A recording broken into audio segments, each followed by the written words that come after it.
जो पूरी दुनिया कायनात का मालिक है, सबका बनाने वाला है,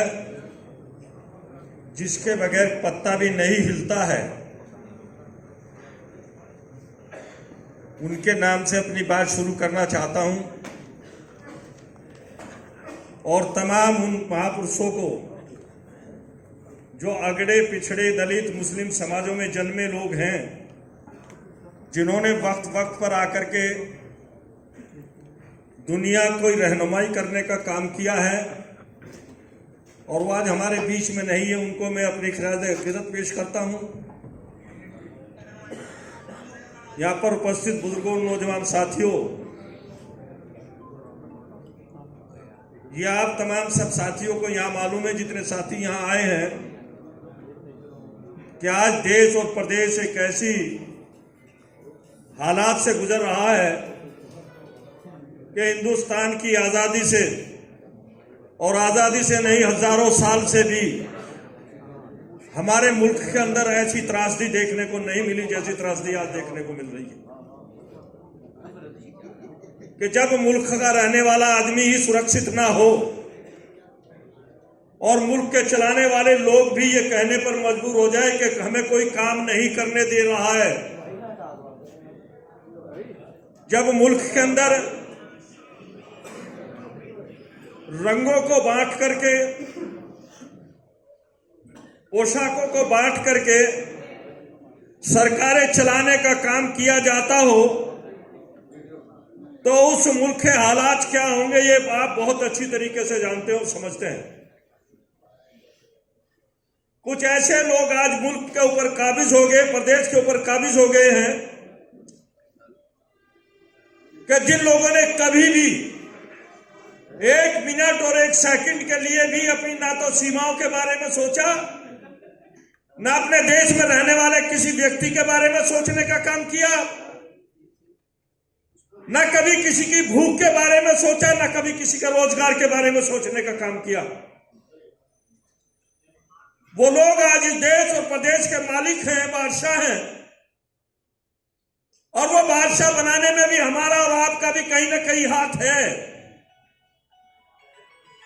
कुछ हमारे बीच में भी ऐसे लोग पैदा हो जाते हैं जो ठेका लेकर के कभी किसी समाज का, कभी किसी कौम का, कभी किसी धर्म का, और उनको इधर से उधर बांटने में कामयाब हो जाते हैं। तो हमारे इधर से उधर बंटने पर ही वो लोग कामयाब होकर के आज इस देश और प्रदेश की सीमाओं पर और इस देश और प्रदेश की गतियों के ऊपर बैठ करके हिंदू और मुसलमान को लड़ाने की बात करते हैं, लोगों को बांटने की बात करते हैं। अगर हम ये सोच लेते कि हमारे नौजवान को रोजगार कैसे मिलेगा, हम ये सोच लेते कि हमारी इज्जत और आबरू कैसे बचेगी, अगर हम ये सोच लेते कि ये देश कैसे चलेगा, अगर हम ये सोच लेते कि हमारी बहू और बेटियों की का मान और सम्मान, इज्जत और आबरू कैसे रहेगी,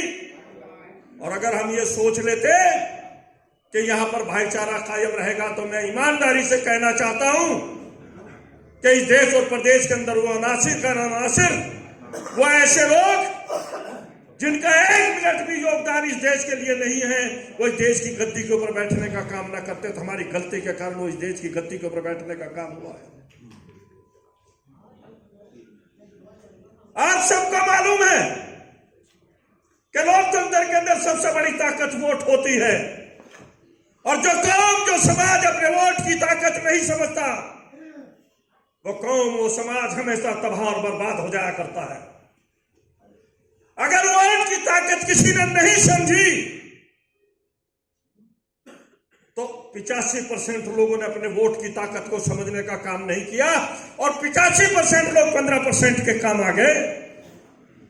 यह लड़ाई 80 और 20 की नहीं है, यह लड़ाई हिंदू और मुसलमान के बीच की नहीं है। ये मैं ऐलान के साथ कहना चाहता हूं दोस्तों, अगर यह लड़ाई है, यह 85 और 15 के बीच की लड़ाई है। 85% यहां पर वो लोग हैं जो इस देश के बनाने वाले हैं, 85% यहां वो लोग हैं जो जमीन का सीना फाड़ करके अन्न उगाने वाले लोग हैं। 85% यहाँ पर वो लोग हैं जो ठेली खींचते रक्षा खींचने का काम करते हैं। 85% यहाँ पर वो लोग हैं जो हथौड़ा हाथ में लेकर के यहाँ पर इस देश की तकदीर को बनाने का काम करते हैं दोस्तों। और 15% वो लोग हैं जो लुटेरे हैं, लूट करके खाने वाले लोग हैं।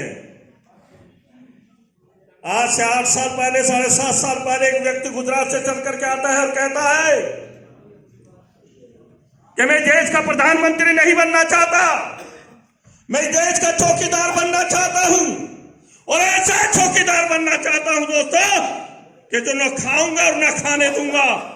कही थी नहीं कही थी ये बात, आपने अखबारों में पढ़ी है। कही थी ये बात कि न खाऊंगा और न खाने दूंगा। हम तब भी चीख चीख करके कह रहे थे, चिल्ला चिल्ला करके ये बात कहने का काम कर रहे थे कि दोस्तों ये वो लुटेरे हैं जिन्होंने मुगलों के जमाने में लूटा,